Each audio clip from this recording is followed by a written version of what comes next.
Tonight, at exactly 3 a.m., millions of people around the world will suddenly open their eyes. No alarm, no loud noise, no nightmare, just awake. You'll glance at the clock. 3:07. Your room is silent. Your family is asleep. The world outside barely exists. You close your eyes and whisper to yourself, I have to fall asleep. I have work tomorrow. Why is this happening again? Then comes the frustration. The more you try to sleep, the more awake you become. For years, you've probably believed something was wrong with you. Maybe it's stress, maybe it's aging, maybe it's insomnia, or maybe you've been asking the wrong question all along. Because what if waking up at 3 a.m. isn't always a malfunction? What if your brain is following a rhythm that humanity lived with for thousands of years?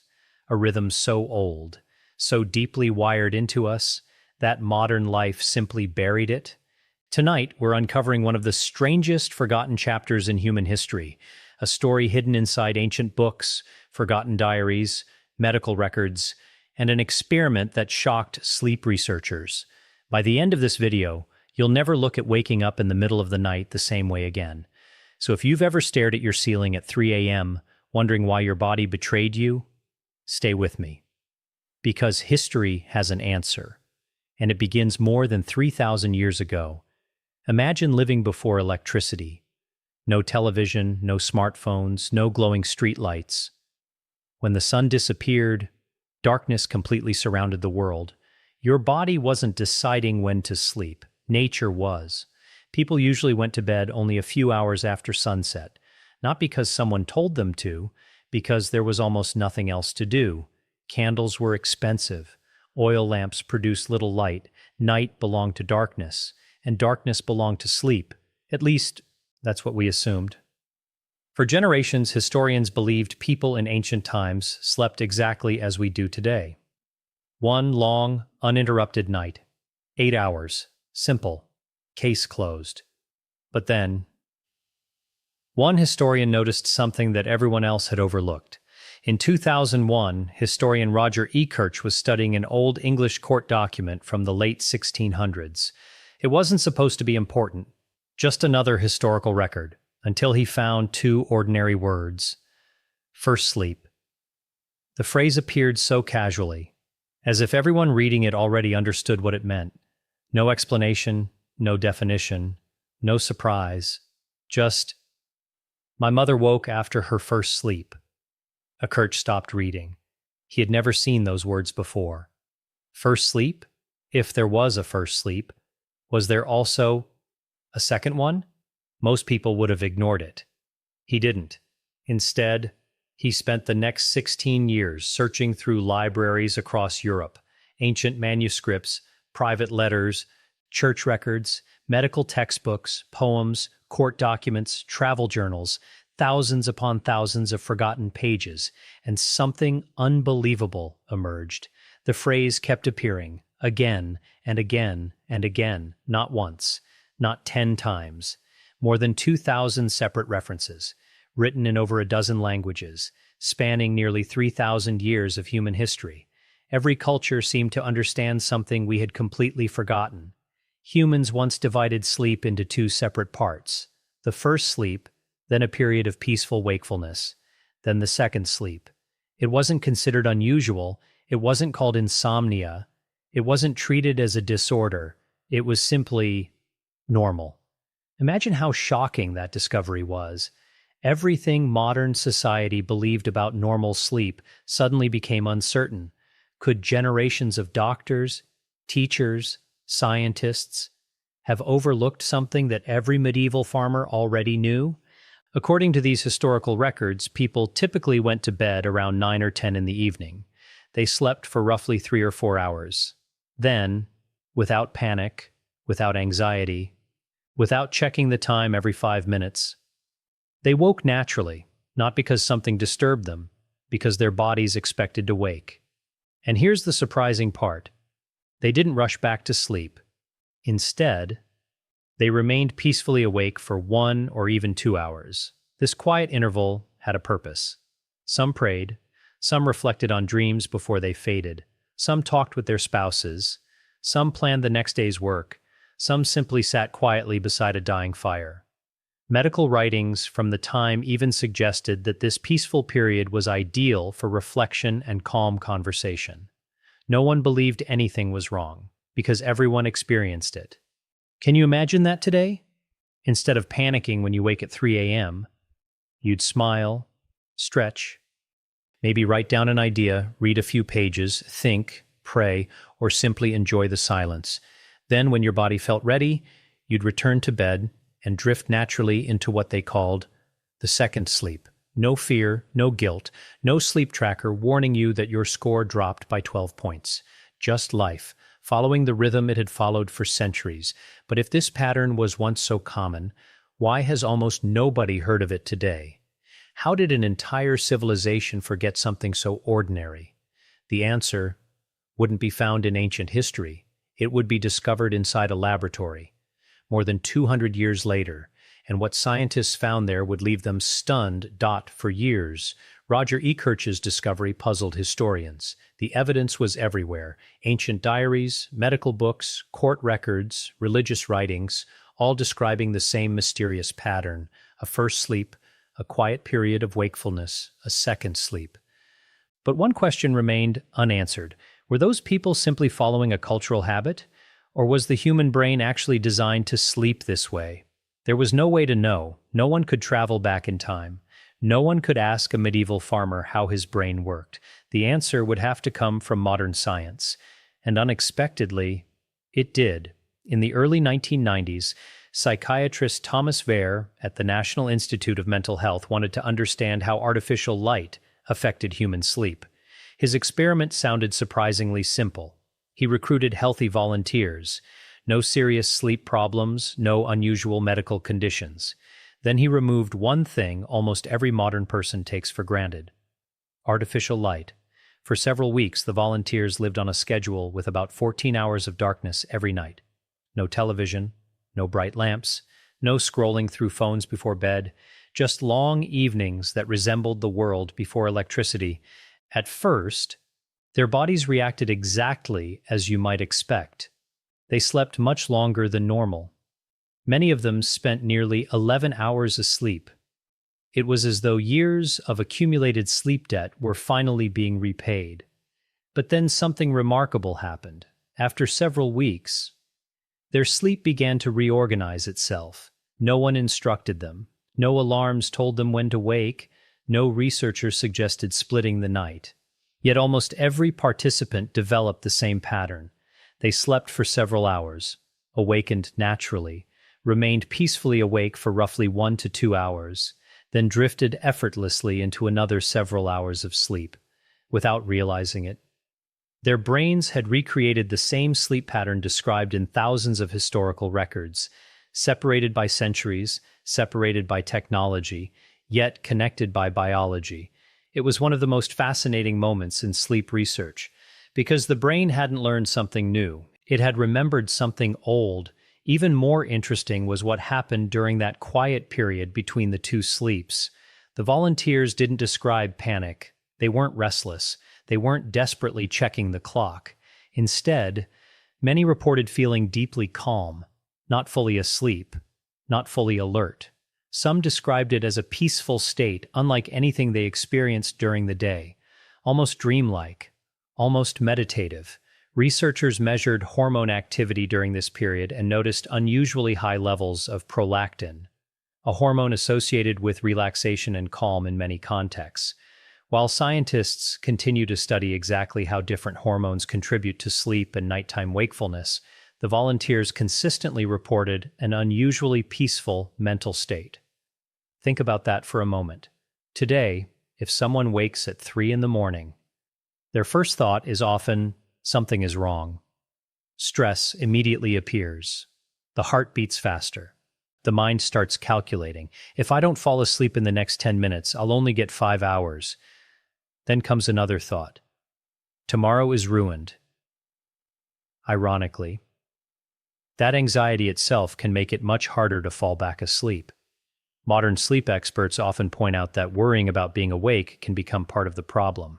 In other words, Sometimes it isn't the awakening that keeps us awake. It's our fear of the awakening. Imagine how different the experience would be if your grandparents and their grandparents had always told you it's perfectly normal to wake for a little while during the night. Relax, you'll likely fall asleep again. Would you still panic? Probably not. Expectation changes experience. For thousands of years, people expected that quiet interval. Today, we expect uninterrupted sleep. And when reality doesn't match expectation, we assume something is broken. But here's something important. This doesn't mean every person who wakes at 3 a.m. is experiencing an ancient sleep rhythm. Far from it. Many factors can interrupt sleep.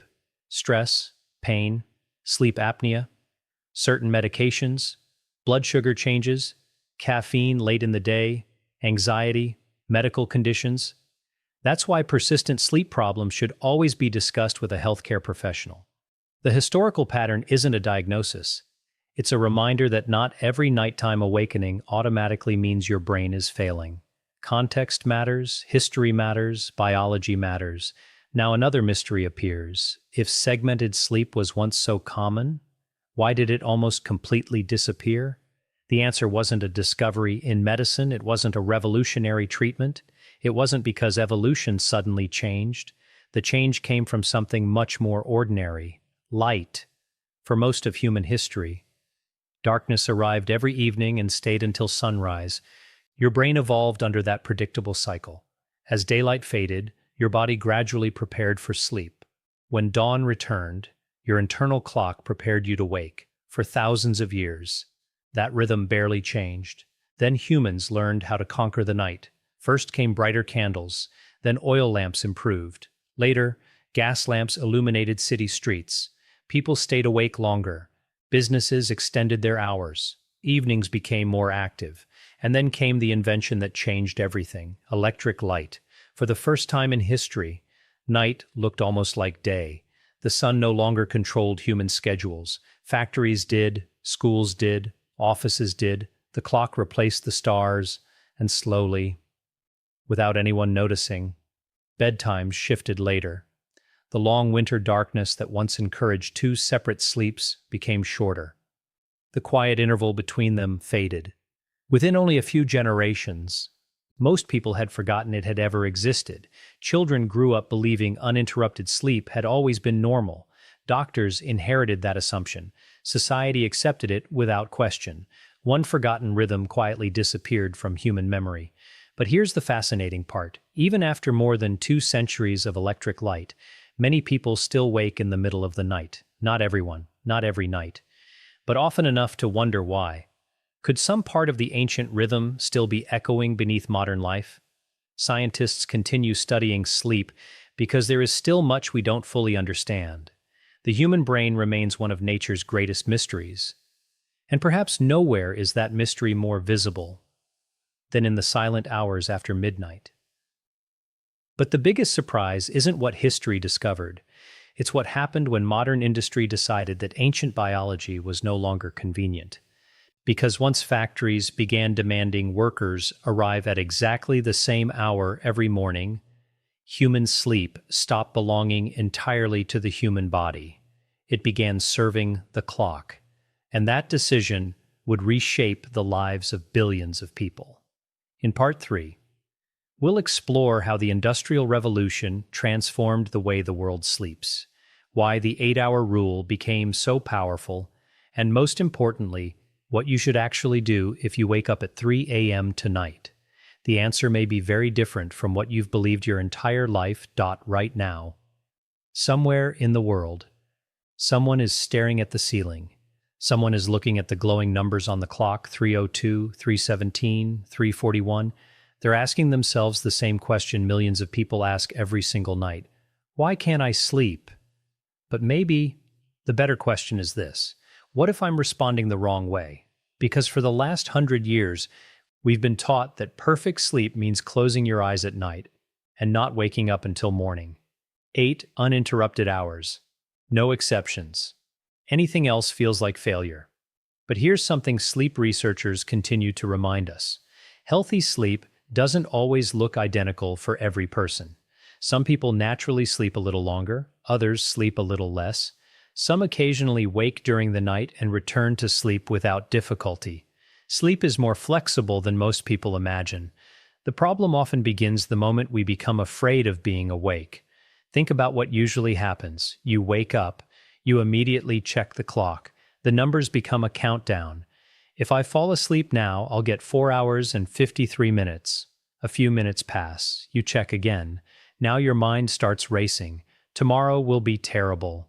Your breathing changes. Your heart beats faster. Your brain, which was only quietly awake a few moments ago, now believes there's an emergency.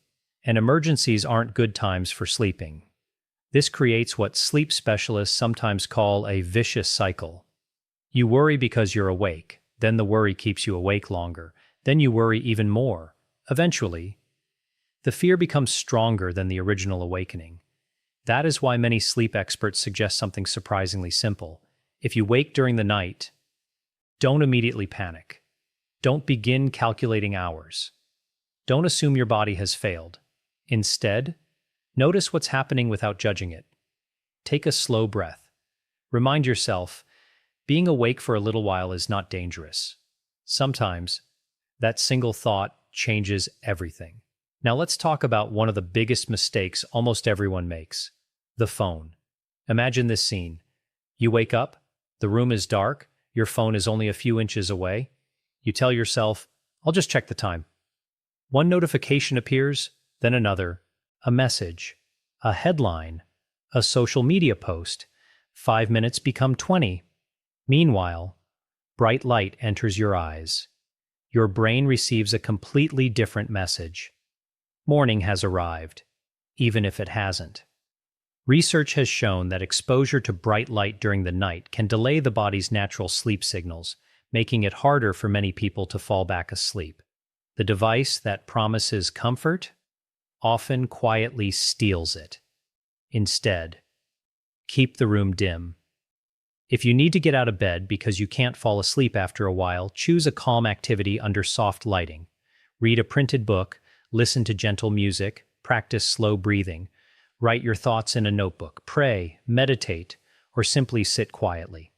None of these activities force sleep, but they reduce the pressure that keeps sleep away. Remember those people who lived hundreds of years ago?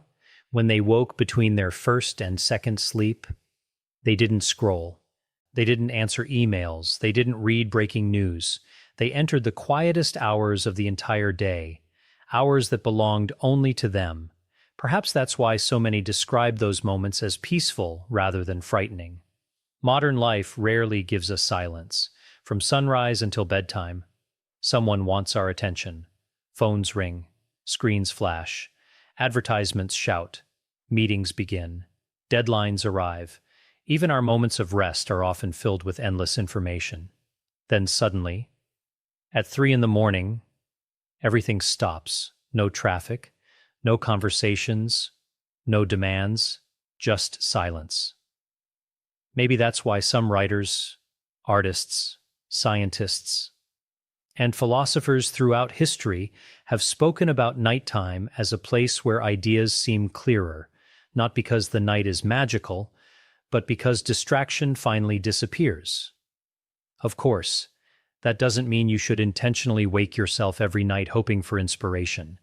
Quality sleep remains essential for physical health, memory, mood, and overall well-being. If you're regularly struggling with poor sleep, feeling exhausted during the day, snoring heavily, gasping for air at night, or experiencing persistent insomnia, it's important to speak with a qualified healthcare professional. Sometimes nighttime awakenings are simply part of normal sleep. Other times they can signal conditions that deserve proper evaluation. Knowing the difference matters, and that's exactly why understanding sleep is so important. History offers perspective. Science offers evidence. Together, they help us replace fear with understanding. So tonight, if you happen to wake up at 3 in the morning, don't immediately decide something is wrong. Take one slow breath. Look around the quiet room. remember that countless generations before electricity experienced nighttime differently than we do today. If you're calm and sleepy, allow yourself to drift back naturally. If sleep doesn't return right away, resist the urge to panic. The clock is not your enemy. Your body is not your enemy. Sometimes, patience is more powerful than pressure, because the harder we chase sleep, the faster it runs away. But when we stop fighting, sleep often finds us. Perhaps the greatest lesson hidden inside this forgotten chapter of history isn't that everyone should return to segmented sleep. It's something much simpler. Our bodies are wiser than we often give them credit for. Not every awakening is a crisis. Not every variation is a disorder. Sometimes, the most healing thing we can do is replace fear with curiosity. Instead of asking, "What's wrong with me?" ask, "What is my body trying to tell me?" That one question changes everything, because for thousands of years, human beings slept beneath the stars, long before factories, long before electric lights, long before alarm clocks. And although the modern world has changed almost every part of our lives, some ancient rhythms may still whisper beneath the surface. The next time you wake in the middle of the night, maybe don't see it as an enemy. See it as a reminder that deep inside you, there is a history older than civilization itself, a history your brain has never completely forgotten. If this story changed the way you think about sleep, let us know in the comments. Have you ever woken up around 3 a.m., and what do you usually do? If you enjoyed this journey into the hidden science and history of the human body, don't forget to like this video, subscribe to the channel, and turn on notifications. Because sometimes, the oldest mysteries reveal the most surprising truths, and the next one may change the way you see your own body forever.